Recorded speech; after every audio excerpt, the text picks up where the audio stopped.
साथ संगत वाणी तो बहुत है। संसार में जैसे जैसे मानव की विचारधारा होती है वैसे वैसे उसकी वाणी भाषा बोल होते हैं। लेकिन संत महापुरुष के जो बोल होते हैं, जो वाणी होती है, वो जीवन के लिए कल्याणकारी हुआ करती है। जो संत महापुरुष बोल बोलते हैं वही धार्मिक ग्रंथ बनता है और वही मानव को जीवन जीने का दिशा निर्देश होता है। संसार में जितने भी धार्मिक ग्रंथ हैं सब समय के सद्गुरु की वाणी हुई हो या संत महापुरुषों की, वही जो उन्होंने बोले हैं वही धार्मिक ग्रंथ हुए हैं। श्रीमद् भागवत गीता को ही आप लीजिए। भगवान श्री कृष्ण जी ने अर्जुन को उपदेश देते समय जो वाणी बोला था, जो उनको समझाने का प्रयास किया था, वही आज धार्मिक ग्रंथ श्रीमद् भागवत गीता बना है। और बाबा अवतार सिंह जी ने जो अपनी वाणी को व्यक्त किया और वही भाषाबद्ध हुई, तो आज संपूर्ण अवतार वाणी के नाम से हम और आप जानते हैं। और बाबा हरदेव सिंह जी महाराज ने जो वाणी आवाज़ दिया, जो वह भाषाबद्ध हुई और आज वही धार्मिक ग्रंथ बन गया, संपूर्ण अवतार वाणी। तो साथ संगत महापुरुष संसार को एक कल्याणकारी मार्ग बताते हैं, भ्रमित करने वाला मार्ग नहीं बताते हैं। और जब ब्रह्म की प्राप्ति होती है तो सारे भ्रम समाप्त हो जाते हैं। और ब्रह्म मिलता कैसे है? जब समय का सद्गुरु आता है, ये निराकार साकार रूप में आता है इस धरती पर, तब वो अपनी लगता कराता है। और अपनी लगता कराता है यानी अपना वास्तविक रूप बताता है कि मैं जो साकार हूँ ये अस्थाई है, ये रूप बदलने वाला है और समय आने पर बदलता भी है। आपके मिशन में देखते हो, पहले बाबा बूटा सिंह जी थे, फिर बाबा गुरबचन सिंह जी हुए, फिर बाबा अवतार सिंह जी हुए, उसके बाद बाबा गुरबचन सिंह जी हुए, फिर बाबा हरदेव सिंह जी महाराज हुए, फिर माता जी हुई सविंदर जी, फिर माता सुदीक्षा जी समय के सद्गुरु हुए। तो शरीर तो बदला, रूप बदला, लेकिन वास्तविक जो निराकार का साकार रूप है, निराकार रूप है, वो नहीं बदलता। इसीलिए कहीं कहीं कहा जाता है, संत महापुरुष कहते हैं संपूर्ण हरदेव वाणी में, अवतार वाणी में, सद्गुरु देह का नाम न समझो, सद्गुरु होता ज्ञान है। पहले दूसरा रूप था साकार और अब साकार रूप बदल गया, लेकिन निराकार रूप नहीं बदला। त्रेता युग हो चाहे सतयुग हो, द्वापर हो या आज का समय हो, लेकिन बात यहाँ होती है कि ये समय का सद्गुरु आता क्यों है इस धरती पर? क्या ऐसी ज़रूरत पड़ती है इसको निराकार से साकार होने के लिए? भाई, हम और आप यहाँ पर आए क्या? हम और आप भी जान गए कि हमें क्या करना है, किस लिए मानव तन हम आए हैं। तो जब इसका उद्देश्य हुआ तभी तो यहाँ पर आए। और संसार का आप कोई भी काम करते हो तो उसका भी एक उद्देश्य या लक्ष्य होता है। कोई डिग्री हासिल करते हो तो उसका भी उद्देश्य या लक्ष्य हुआ करता है। तो सद्गुरु आता क्यों है? तो संपूर्ण अवतार वाणी में ये शब्द आ रहे हैं। थर थर धरती कंपित होती, नील गगन भी रोता है, धरती ऊपर घोर पाप का जब भी रो होता है। यानी इस धरती पर जब अत्याचार बढ़ता है, पापाचार बढ़ता है, धर्म की हानि होती है, अधर्म का विस्तार होता है। तो हर युग में, हर समय में समय का सद्गुरु साकार रूप धारण करता है। तो त्रेता युग में जब ये समय का सद्गुरु आया था भगवान राम के रूप में, तो कहा गया है, जब जब होई धर्म के हानि, बाढ़े असुर अधम अभिमानी, करहि अनीति जाय नहीं बरनी, सीधहि विप्र धेन सुर धरनी, तब तब धर प्रभु विद शरीरा, हरहि कृपा निधि सज्जन पीरा। कि जब जब धर्म का हानि हुई और अधर्म का विस्तार हुआ, तो ये साकार रूप धारण किया। असुर मारि थापै सुरन, राखै निज सित सेत, जग विस्तारै विसज्जत, राम जन्म कर हेत। किस लिए, किस हेतु राम का जन्म हुआ?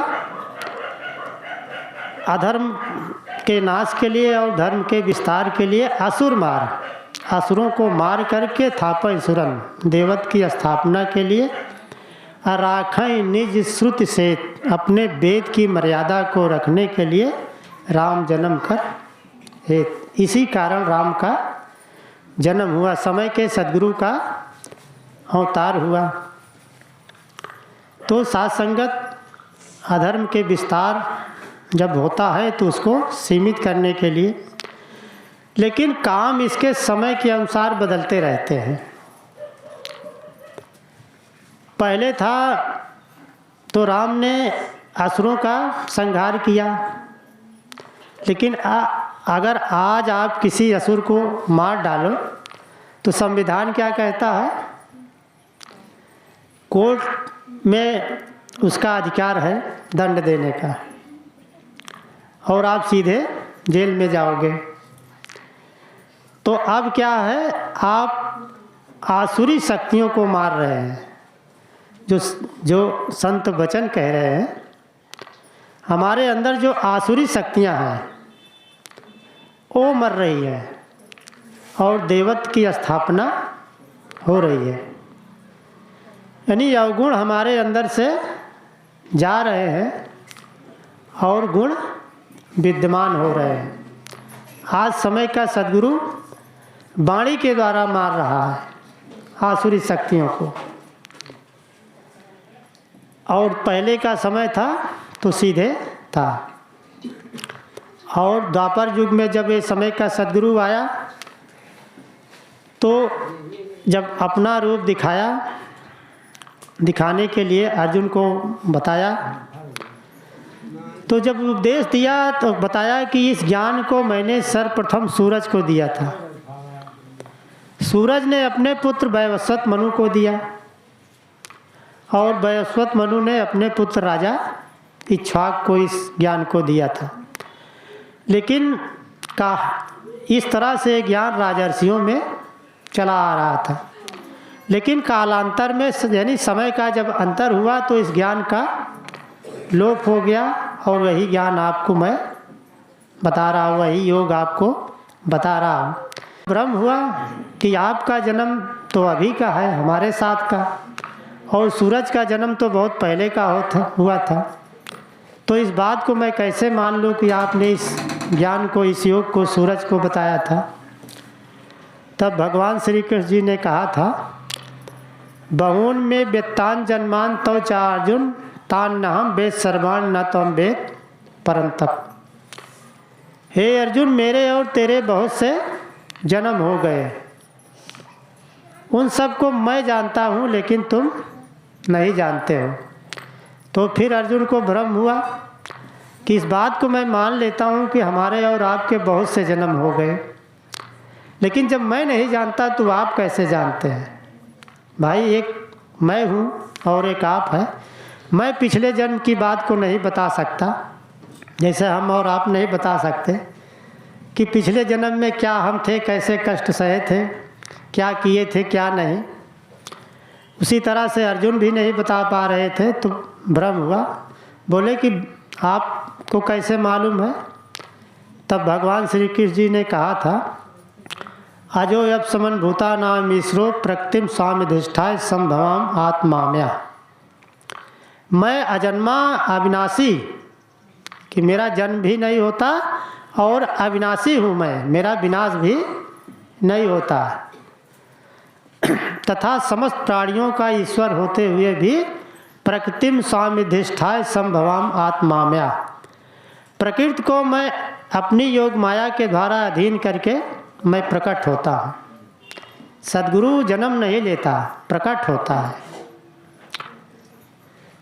तो अर्जुन ने कहा कि भाई आप अजन्मा और अविनाशी हैं, तो आपको क्या ज़रूरत पड़ती है इस धरती पर आने के लिए? आप क्यों आते हैं? वही बात आ रही, थर थर धरती कंपित होती, नील गगन भी रोता है, धरती ऊपर घोर पाप का जब भी रौरो होता है। तब उन्होंने कहा, यदा यदा ही धर्मस्य ग्लानिर्भवति भारत अभ्युत्थानम अधर्मस् तदात्मानम सृजाम्यहम्। कि ये अर्जुन, जब जब धर्म की हानि होती है और अधर्म का विस्तार होता है तब तब मैं अपने रूप को रचता हूँ, यानी मैं निराकार से साकार रूप धारण करता हूँ। और काम क्या करता हूँ? परित्राणाय साधु नाम विनाशाय च दुष्कृताम धर्म संस्थापनार्थाय संभवाम युगे युगे। साधु पुरुषों के उद्धार के लिए और दुष्टों के विनाश के लिए संभवाम आत्मा में, कि हर युग में मैं अवतार लेता हूँ। तो साथ संगत आज भी वही स्थिति बनी हुई है। तो साथ संगत, जैसे दशहरे आप मनाते हो, लोग मनाते हैं, तो उस पर टीका टिप्पणी नहीं करना है। तो साथ साथ लेकिन मनाया क्यों जाता है? तो वही बात थी कि राम और रावण, राम का अवतार जो हुआ था, असुर मारि थापै सुरन राखै निज सुत सेत, कि असुरों को मार करके और अपने वेद की मर्यादा रखने के लिए मैं राम जन्म कर थे। राम का जन्म इसीलिए हुआ था। तो असुर कहते किसे हैं? एक महात्मा कविता पढ़ रहे थे, दास सुना था, तो कह रहे थे कि रावण को तो हम जला रहे हैं पर रावण हमें जला रहा है। वैसे देखने में हम रावण को जला रहे हैं, लेकिन रावण हमें जला रहा है। घर घर में देखो तो बाप बेटे को लड़ा रहा है। तो आज स्थिति है कि बाप बेटे में लड़ाई हो रही है। तो रावण की शक्तियाँ तो वहाँ विद्यमान है। तो रावण के अंदर 10 अवगुण थे, उसके 10 मुख कहते हैं कि था। अगर कोई बात कोई कहता है किसी से और फिर बाद में मिलता है तो बात दूसरी कहने लगता है, तो आप कहते हो कि यार भाई तुम तो 2 मुही बातें करते हो। पहले क्या कहे थे हमसे और जब आज काम पड़ा तो आप बदल गए। यानी 2 मुही, एक दूसरा मुख उस समय था तो दूसरी बात कहे थे और आप बदल गए। तो रावण के 10 मुख था। तो 10 तरह के अवगुण होते हैं। काम क्रोध मद लोभ मोह अहंकार 6 हुए। काम क्रोध मद लोभ मोह अहंकार, ईर्षा देश निंदा और नफरत, ये 10 अवगुण होते हैं। जब मनुष्यों के अंदर ये 10 अवगुण पाए जाते हैं तो आसुरी शक्तियाँ उसके अंदर विद्यमान हो जाती है।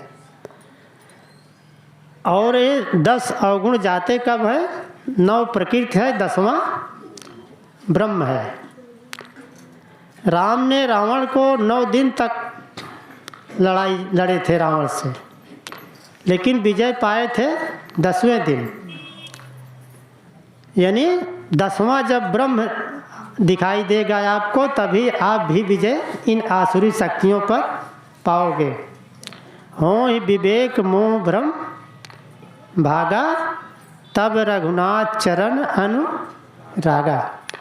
जब ज्ञान होगा तब मोह रूपी ये भ्रम जाएंगे, तब रघुनाथ चरण अनुरागा, तब निरंकार के चरणों में प्रेम होगा, सद्गुरु के चरणों में प्रेम होगा। अब ब्रह्म की प्राप्ति, ब्रह्म की समाप्ति आपके बैनल में है। तो 10 अवगुण को हरने वाला ब्रह्म होता है। तो राम ब्रह्म थे और 10 अवगुण को हरण किए थे, इसीलिए दशहरा कहा जाता है। 10 हरा, 10 को हरण हुआ था। तो सात संगत राक्षस कहते किसे हैं? जो रावण को इतना बड़ा विद्वान था, उत्तम कुल पुलस्त कर नाती, शिव बिरंच पूजे गौ भांति। उत्तम कुल था। एक कल्प में ब्रह्मा जी ने 10 पुत्रों को जन्म दिया था। उनमें एक पुलस्त ऋषि थे। पुलस्त ऋषि का पुत्र विशेषरवा, उसका पुत्र रावण, यानी पुलस्त ऋषि का नाती था। उत्तम कुल, उत्तम कुल पुलस्त कर नाती, अशिव बिरंच पूजो गौ भांति। और शंकर और ब्रह्मा जी को अनेकों प्रकार से पूज करके प्रसन्न कर लिया था। यानी भक्ति भी कर रहा था, वो पूजा भी कर रहा था। लेकिन राक्षस कहा गया क्यों? तो रामलीला में जब दिखाते हैं तो धरती विलाप आप लोग देखे होंगे। तो श्री रामचरितमानस में लिखा गया है, पार्वती जी ने भगवान शंकर जी से जब पूछा था तो उन्होंने बताया था, बाढ़े खल बहु चोर जुआरा, जे लंपट पर धन पर दारा। मान ही मात पिता नहीं देवा, साधुन संग करवामई सेवा। जिनके यह आचरण भवानी, ते जाने निश्चर सब प्राणी। भगवान शंकर जी ने माता पार्वती जी से कहा कि पार्वती जी, बाढ़े खल बहु चोर जुआरा, बहुत से चोर और जुआड़ी बढ़ गए हैं। तो जुआ खेलने वाला भी राक्षस ही कहलाता है, क्योंकि सरकार द्वारा जुआ प्रतिबंधित है। तो ऐसा काम करोगे तो आप भी उसी श्रेणी में जाओगे। चोर, उसके बाद कहते हैं जो चोरी करता है, जैसे किसी के सेन काटता है, कोई जेब काटता है, घोटाला करता है, अगर व्यापार करता है तो कम नापता है, कम तौलता है, माल में मिलावट करता है, लोकल माल को ओरिजिनल करके बेचकर अधिक पैसा ले लेता है, तो सब चोर के अंतर्गत ही आते हैं। जे लंपट पर धन पर दारा, दूसरे की संपत्ति को जबरदस्ती बेईमानी करके या सुरपुस्ती अपनी बना लेना। भाई कोई कमज़ोर है पड़ोसी तो दबा करके उसका ले लेना या बेईमानी करके ले लेना, और दूसरे की बहू बेटियों को गलत निगाह से देखना, जो आपके मिशन में आया है लिखित कि अगर आप जा रहे हो तो अकेले जाइए, किसी को साथ में बहनाओं को मत बैठाइए, नहीं तो संसार उंगली उठाएगा, भले आप ही पाक साफ क्यों ना हो। तो इस दृष्टि से आपको बचना है। तो राक्षस वो होते हैं जो गलत निगाह से देखते हैं। मान ही मात पिता नहीं देवा, जो माता पिता की सेवा नहीं करते हैं। जब माता पिता ने पाल पोस कर बड़ा कर दिया, पढ़ा लिखा कर शादी ब्याह कर दिया, और जब वृद्धावस्था आई तो बोलते हैं बैठे रहो, हमें एक काम करना है और तुम हमेशा लगाए रहते हो कि ये लाओ वो लाओ। तो वो भी राक्षस की श्रेणी में आते हैं। और देवा, जो सज्जन पुरुषों का सम्मान नहीं करते हैं।